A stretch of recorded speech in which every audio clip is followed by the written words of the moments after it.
Nos últimos anos, a Cisjordânia tem sido um palco secundário em relação a tudo o que está acontecendo no Oriente Médio, e isso é compreensível, considerando as guerras em Gaza, Líbano, Irã. E bem, essa lista poderia continuar por um bom tempo, não é mesmo? A ausência de manchetes sobre a Cisjordânia não indica inatividade. Em junho, o International Crisis Group publicou um relatório que, em outra época, teria dominado a mídia.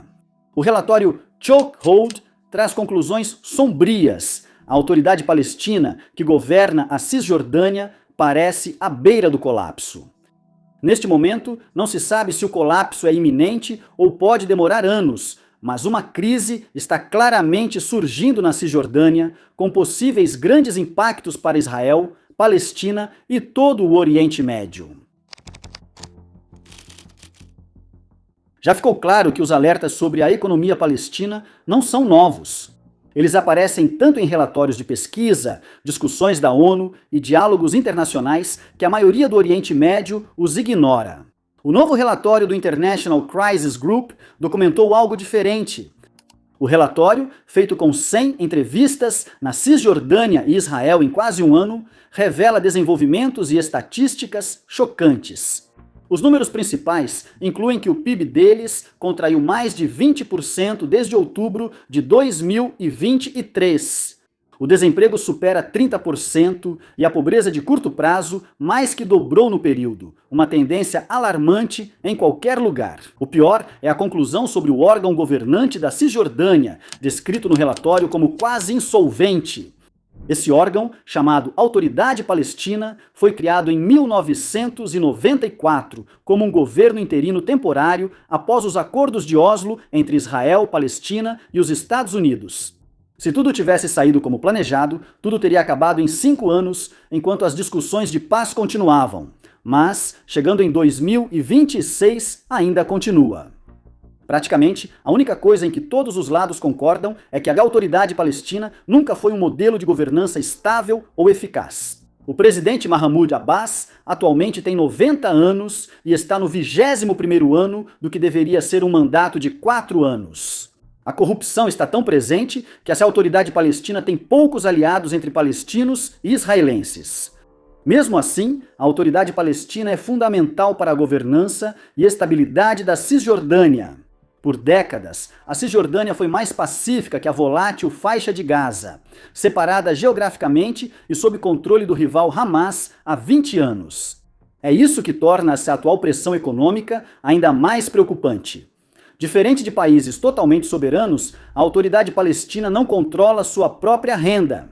Pelo Acordo Econômico de Oslo, Israel arrecada impostos e taxas alfandegárias sobre mercadorias que entram nos territórios palestinos e deveria repassar esses valores mensalmente ao governo em Ramallah.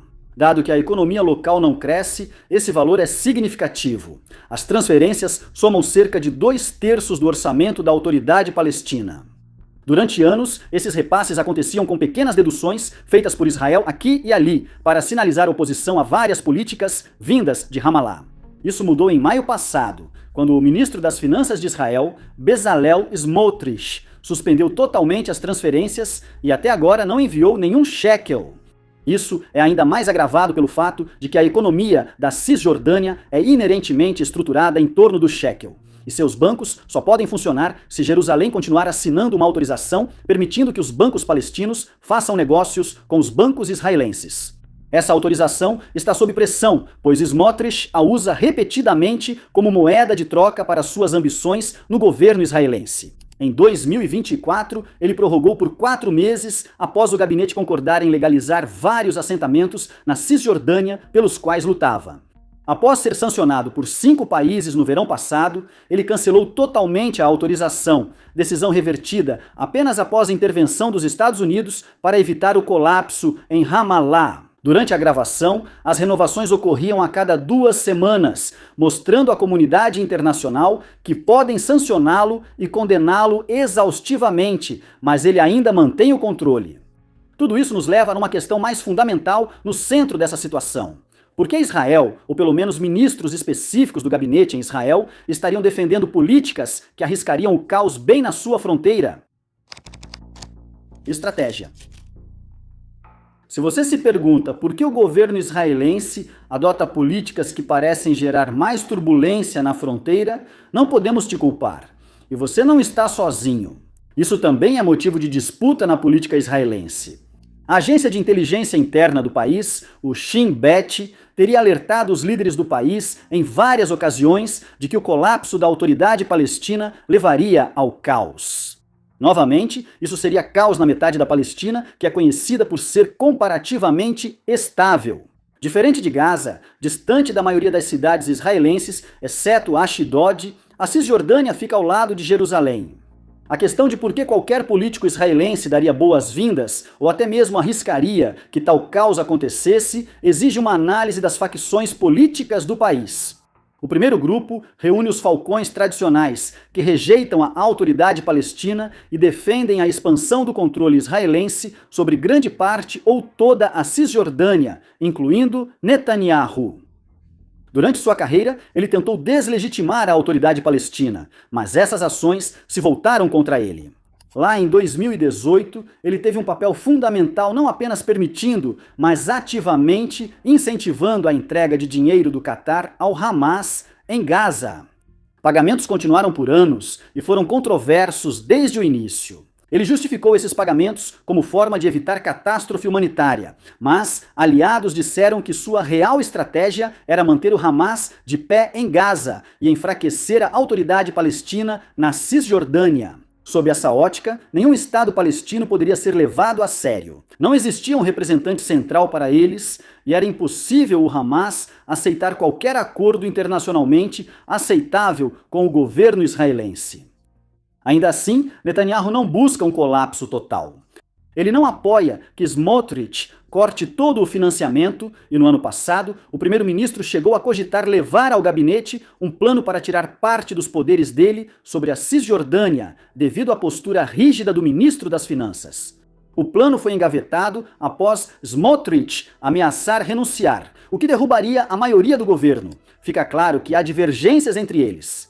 Falando em linha dura, chegamos ao segundo grupo, que parece mais disposto a flertar com o colapso total do governo em Ramallah. Smotrich se destacou como principal líder ao adotar a postura mais rígida sobre a Cisjordânia e, na verdade, em tudo mais. Ele ganhou destaque ao propor no ano passado anexar 82% da área, afirmando: a única forma de eliminar o risco de um Estado terrorista palestino é aplicar a soberania israelense sobre os assentamentos judaicos em toda a Judéia e Samaria, termo bíblico para a Cisjordânia. Os 18% restantes ficariam com o povo palestino. Ele já disse que não queremos impor nossa soberania a quem deseja nossa destruição. Nessa perspectiva, o corte de financiamento para Ramallah faz mais sentido. A autoridade palestina, que é efetivamente o órgão governante nacional da Cisjordânia, há muito tempo tem sido o obstáculo para uma anexação total por parte de Jerusalém. Encerrar isso de vez, mesmo causando caos temporário, traria grandes benefícios aos linha-dura israelenses, ou pelo menos é o que acreditam. Sem nem mesmo um governo semifuncional no local, simplesmente não restaria nenhum órgão palestino com qualquer reivindicação para governar o território. O aperto no financiamento e a expansão territorial, na verdade, são dois lados da mesma moeda, não projetos separados. Durante a crise, Jerusalém avançou com o projeto E1, proposta antes congelada, para construir 3.401 unidades habitacionais a leste da cidade, ligando-a ao bloco de assentamentos Ma'ale Adumim, na Cisjordânia. Quando dizemos há muito congelada, queremos dizer que ficou parada por muito tempo. O projeto foi retomado no último ano, aprovado em agosto e teve licitações abertas no mês passado. Isso tem implicações sérias para o território, porque construir ali basicamente colocaria uma cunha israelense bem no meio da Cisjordânia, separando a metade norte da metade sul. Smotrich celebrou pessoalmente a aprovação do projeto como forma de enterrar a ideia de um Estado palestino. O que tornou tudo isso ainda mais urgente para a direita israelense foi a recente onda de reconhecimento internacional a Ramallah. No ano passado, França, Reino Unido, Austrália e outros países reconheceram o Estado palestino, em solidariedade ao povo palestino e como repreensão ao governo israelense. Eles jamais reconheceriam o Hamas, o que deixou a autoridade palestina como a única opção viável. Em vez de se sentirem pressionados por isso, Jerusalém ficou, na maior parte, apenas irritada, e se outros países pareciam dispostos a usar o território como uma forma de atacá-los, eles parecem ter concluído que podem revidar da mesma forma. Então, com tudo isso contra Ramallah, a questão deixa de ser se a autoridade palestina está sob ameaça e passa a ser como ela ainda está de pé. Sobrevivendo por aparelhos. Tudo isso coloca a Cisjordânia em um limbo. Eles seguem sob cerco de parte do governo israelense, mas ainda resistem. Eles argumentam que deveriam participar da supervisão da governança de Gaza após a guerra. Embora fique claro que isso seja tão provável quanto Hamas renomear a faixa para a faixa de Donald Trump, isso mostra que eles querem seguir resistindo. Sobre a estratégia de permanecer no poder, a autoridade palestina conta com aliados inesperados, inclusive dentro do governo de Israel. Embora não haja muitos dentro do Knesset que defendam abertamente a ideia de manter o relacionamento com a autoridade palestina, um número considerável não tem interesse em um colapso total. Isso é ainda mais verdadeiro para quem atua nos serviços de segurança do país, que em Israel são muitos. Não esqueça, a segurança supervisionada por Ramallah é significativa. Eles contam com cerca de 30 mil agentes de segurança armados.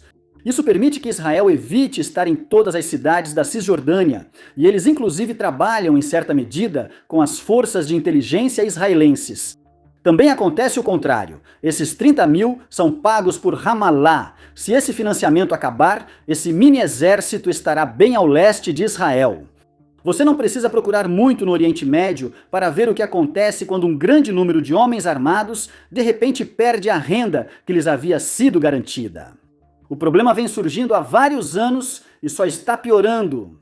Ramallah não consegue pagar um salário completo desde 2021 e em 2025 seus trabalhadores estariam recebendo algo entre 1/3 e 2/3 do que deveriam receber.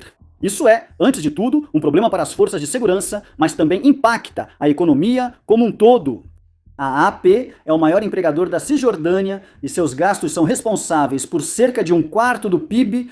Essas preocupações também são compartilhadas por aqueles em Washington, que têm expressado cada vez mais alarme com a postura adotada por Jerusalém. O vice-presidente J.D. Vance criticou uma votação simbólica no Knesset para anexar o território, chamando-a de insulto e dizendo que foi feita para fortalecer a posição política interna de Israel, além de considerá-la uma manobra política muito estúpida. Isso é uma citação. Trump pressionou seu homólogo israelense a liberar fundos para Ramallah, mesmo antes do recente desentendimento sobre o Irã que azedou a relação entre eles. Embora Jerusalém tenha culpa pela situação da autoridade palestina, não é a única a se afastar de suas obrigações com Ramallah. Apostar que o governo mais aceitável internacionalmente na Palestina dependa do financiamento de Jerusalém nunca foi uma jogada inteligente, algo já óbvio aos líderes palestinos há anos. Por décadas, quando Israel reduzia o financiamento, a autoridade palestina buscava apoio no mundo árabe, o que funcionou por um tempo. Mais recentemente, isso começou a enfraquecer. O exemplo mais claro é a antiga promessa da Liga Árabe de enviar 100 milhões mensais a Ramallah como uma rede de segurança financeira, compromisso existente desde 2012.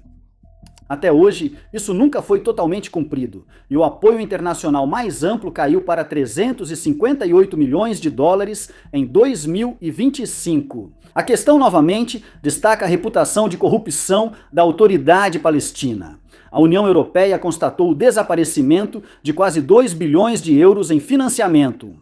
Um erro que qualquer um pode cometer, né?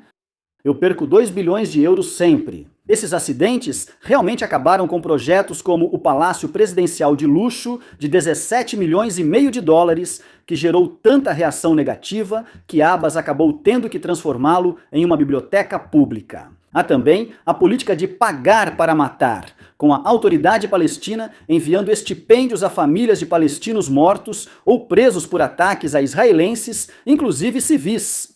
Relatos indicam que Abbas encerrou o programa no ano passado por pressão internacional, mas grupos de monitoramento afirmam que os pagamentos continuam via sistema de pensões.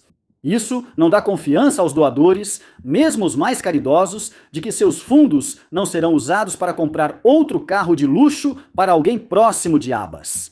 A Arábia Saudita e os Emirados Árabes Unidos deixaram claro que não vão aumentar sua ajuda até que Ramallah leve as reformas a sério, e Abu Dhabi chegou a estender isso para incluir a saída de Abbas do governo completamente. Ainda entra um pouco de dinheiro do Golfo, mas é pouco, e principalmente reação à crescente inflexibilidade de Jerusalém sobre o tema. Riad enviou uma remessa única de 90 milhões de dólares em setembro passado, após o corte de Smotrich alertar sobre possível colapso da autoridade palestina. Mas para realmente resolver qualquer uma dessas questões, seria necessário justamente aquilo que Abbas passou décadas tentando evitar: realizar uma eleição de verdade. Na última vez em que os palestinos votaram para o parlamento, em 2006, eles deram a vitória ao Hamas por uma margem bastante decisiva. Isso ocorreu, em parte, pelo apoio ideológico ao grupo, junto a outros que aderiram à campanha anticorrupção deles, prometendo eliminar as figuras que controlam a Cisjordânia. Isso levou a uma relação tensa por anos, até que Abbas acabou com todo o parlamento em 2018 e não voltou atrás, governando apenas por decreto desde então. Agora, já na casa dos 90 anos, ele parece estar se aproximando novamente da ideia de realizar eleições. No mês passado, ele convocou novas eleições legislativas para novembro e uma votação presidencial para o início de 2027. Antes de alguém se animar, é bom lembrar que prometer eleições na Cisjordânia é como prometer abrir o Estreito de Hormuz. Parece ótimo para a mídia internacional. Isso é registrado em algumas capitais e, bem, é basicamente aí que termina. Abbas já havia marcado uma data para realizar eleições para ambos os cargos em 2021, mas acabou cancelando por falta de garantia de que a votação poderia ocorrer em Jerusalém Oriental. Essa questão não foi resolvida desde então não é difícil imaginar como as coisas podem dar errado. Isso deixa a Cisjordânia em uma das piores situações possíveis. Ela permanece parcialmente unida por um governo pouco desejado, já que a alternativa em Gaza é vista como pior. Enquanto isso, Israel pressiona ainda mais e já não finge querer trabalhar com a autoridade palestina, enquanto suas finanças desabam. Se a autoridade palestina continuar se arrastando assim por mais 1 ou 2 anos, ou finalmente colapsar de vez, a única coisa para a qual ninguém parece ter um plano é o que vai acontecer no dia seguinte. Obrigado por assistir.